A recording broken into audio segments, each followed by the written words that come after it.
Drake got caught up in a fake pregnancy scare, and this Aussie mom lost 60,000 Australian dollars just because she opened up a phishing text. Let's find out what the most common scams are. Number 4. Fake pregnancy. There are loads of conniving people in the world, and it's no surprise that wealthy folks have big targets on their backs. Take Layla Lace. Layla claimed that Drake got her pregnant after a 2017 show in Manchester, England. She claimed that she was 100% sure who she had been with and that Drake's definitely the father. After making these false claims, she threatened Drake and told him she would share her stories with the public. In April 2017, Layla did just that. She posted her claims on Instagram and went on SiriusXM's Shade 45 proclaiming that Drake impregnated her. With no shortage of available ways to steal money, con artists find their prey's weaknesses and calculate strategic methods to trick even the smartest, wealthiest, most powerful members of society. Recently, there's been an uptick in the number of women purposefully becoming pregnant in order to receive child support payments. Become pregnant by a rich guy, and those payments will keep these predatory ladies paid for the next 18 years. This scheme is not new. However, there's a twist on this type of trickery. Women are now faking pregnancy in order to score payouts and cash galore. The rich, and especially the famous, have the money and the reputations that draw swindlers, cheats, and phonies to them like magnets. When her original tactics didn't work, Layla employed a lawyer to write a letter demanding a payout for Layla's child with the looming threat of a defamation lawsuit. When Drake wouldn't pay, Layla claimed Drake, let's just say, wasn't very nice to her. You guys can catch our drift here, and thank YouTube censors. Drake claims that Layla's legal team demanded millions of dollars or they would tell the world their allegations. Luckily for Drake, he had text messages that imply he and Layla's rendezvous was consensual. In fact, Layla frequently texted Drake after their one-night stand, asking to spend more time together. Further, Layla could not prove that she had Drake's child.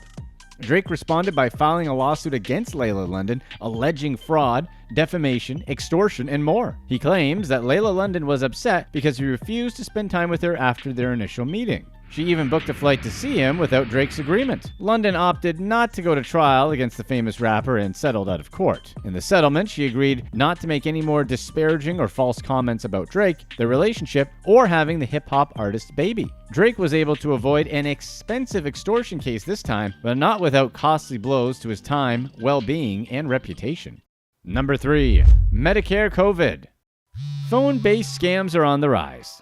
You've likely experienced these phone scams before. One woman in Perth, Australia, lost $60,000 to one of these scams. When Storm Tait received a text saying she owed $1 for her children's school COVID-19 test kit, she didn't think anything of it. She obliged and authorized the $1 transaction. Of course, that isn't where the fraud would stop. Tait received a message informing her that fraudsters gained access to her bank account because she sent that dollar over the phone. A bank employee then called her to discuss the situation. He told her that she needed to transfer all of her savings to keep her account safe. She did just that. She made 3 payments totaling $60,000. Unfortunately for Storm Tait, that bank employee was actually one of the criminals scamming her out of her life savings. The scammer posed as a bank employee and convinced Tait to send her money straight into his own account. That same scammer stole $35,000 from a famous Australian news host, Jess Ridley, using the exact same scam. It's important to always remain vigilant. In that light, there are a few steps you can take to both identify scams and protect yourself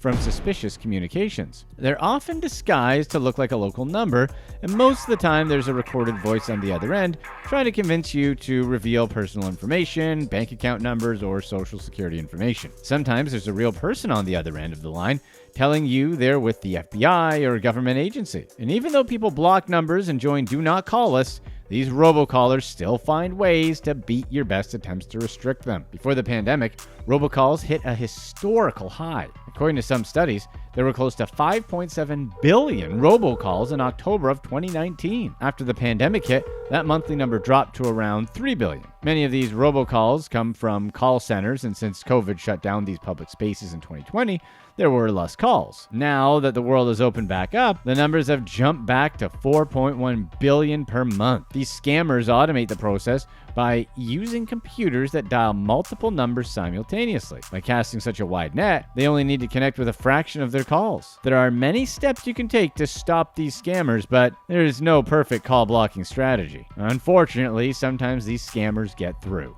Be wary if you receive any threatening or fear-invoking communication. If anybody reaches out telling you that you have unpaid bills or a warrant out for your arrest, it's possible somebody is trying to scare you into contacting them. Also, if you receive a call or text from a number longer than 10 digits, don't engage. Scammers will often slightly misspell words to get around certain software, so scams frequently contain typos.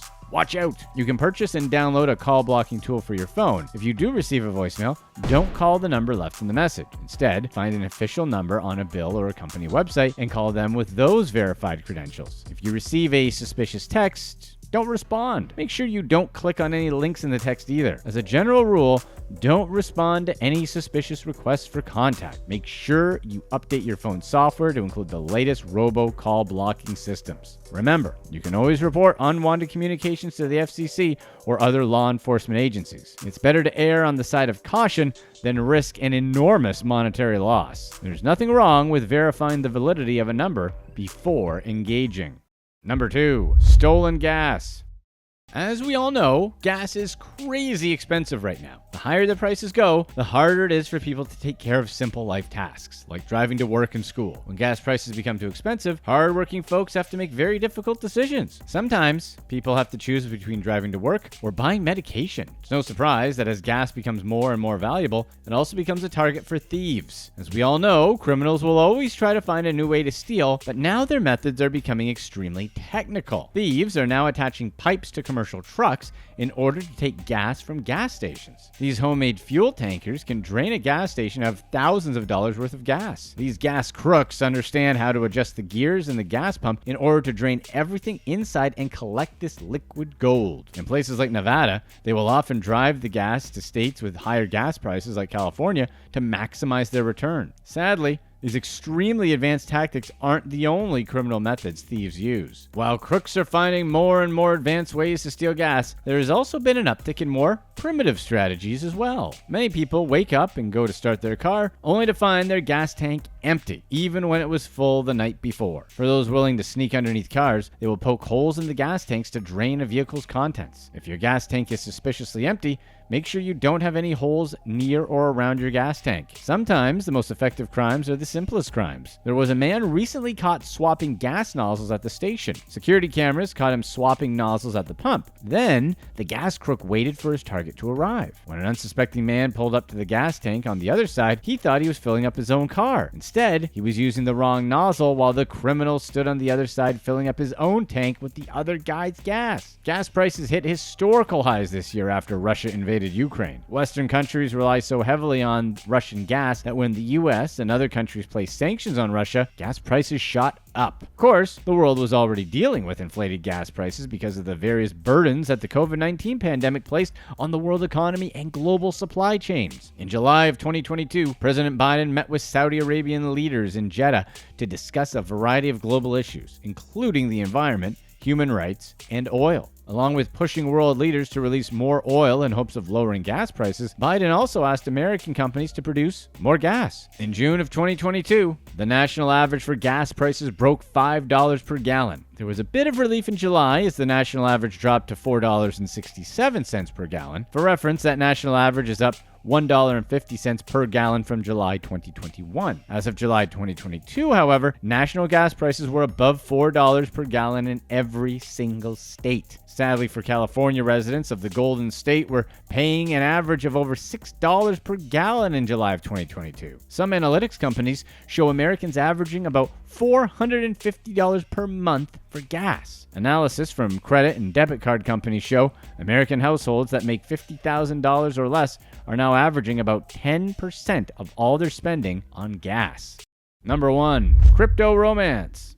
The FTC, or Federal Trade Commission, shows that targets of romance scams have lost over $1.3 billion in the past 5 years. You might think that's a lot, but this next number is staggering. The FTC reported romance scams made up for $547 million in scammed money in 2021 alone. That's roughly an 80% increase from 2020. The median loss for each target in 2021 was $2,400, according to the FTC. These scams don't even have to occur on dating apps. While dating apps are a great place for scammers to hunt, they also contact their targets on various social media platforms. Once these romance crooks feel like they have a strong connection to their target, they'll claim that they have some sort of problem that they don't have the money to handle. These fake claims often revolve around health issues, emergencies, or other fabricated tragedies that require money. Sometimes the targets don't even lose their own money. The scammer will convince their target to transfer funds for one reason or another, and it turns out they're using their target to help them secretly launder money. Of course, it's emotionally detrimental for a person to learn that their long-distance romantic relationship is a fraud, but it also can be financially detrimental if the scammer succeeds in stealing significant amounts of money. As you most likely know, cryptocurrency allows users to transfer money without a centralized governing body to oversee everything. As a result, it's a prime place for scammers to steal money. In 2021, $139 million of romance scam funds came through crypto. While the median individual loss to romance scams in 2021 was $2,400, the median loss over cryptocurrency in 2021 was $9,770. Still, the most common method scammers used to collect their money was through gift cards. 1/4 of 2021's romance scam targets provided funds via gift cards. Sadly, the hardest hit targets were over 70 years old, averaging a loss of close to $9,000 per target. Younger targets between 18 and 29 years old only lost $750 on average. While scammers hit elderly targets specifically hard, they also go after ladies above 40 years old who were disabled, divorced, or widowed. Even scarier, these numbers are likely a huge underestimate, being that many romance scam targets are often embarrassed and unwilling to report the fraud. In Tennessee, Nicole Hutchison lost $390,000 to a crypto-based romance scam. When her mother died,